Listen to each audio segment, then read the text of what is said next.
قرآن کے دامن کو تھامنا ہی نجات کی ضمانت ہے۔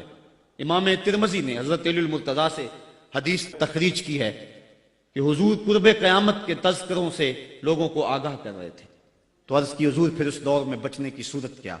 تو فرمایا اللہ کی کتاب قرآن مجید، جو اس کتاب سے جڑ جائے گا بچ جائے گا، اور جو اس کتاب سے پہلو تہی کرتا رہا اللہ اسے گمراہ کر دے گا۔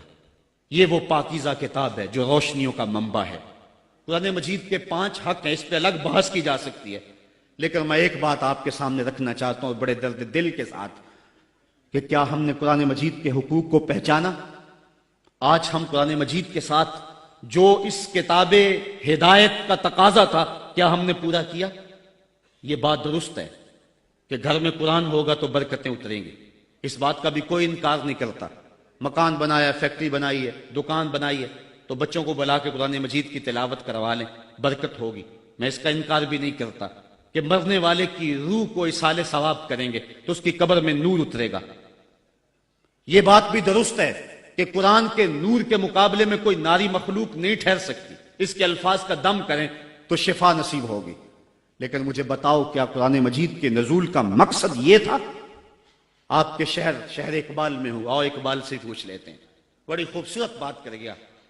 بندے صوفی و ملا اسیری حیات از حکمت قرآن گیری، بآیاتش ترا کار جزی نیست کیا از یاسین او آساں بمیری۔ وہ کہتا تو جاہل صوفی اور کاہل ملا کے ایسے پھندے میں پھنسا کہ تو نے قرآن سے زندگی تلاش نہیں کی۔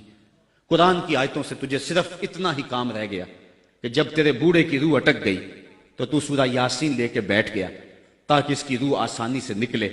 اقبال کہتے اس میں کوئی شک نہیں ہے کہ اس کی روح آسانی سے نکل جائے گی، لیکن مجھے تو افسوس تیرے پہ یہ ہے کہ تو نے قرآن سے بھی مرنا ہی سیکھا۔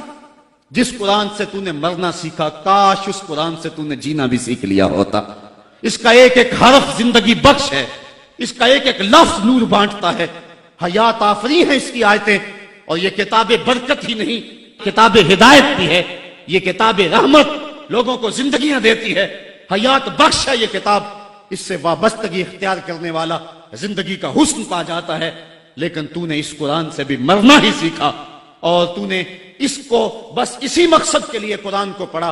کاش اس قرآن سے تو نے جینا بھی سیکھ لیا ہوتا اور زندگی کا حسن اس سے کشید کر لیا ہوتا۔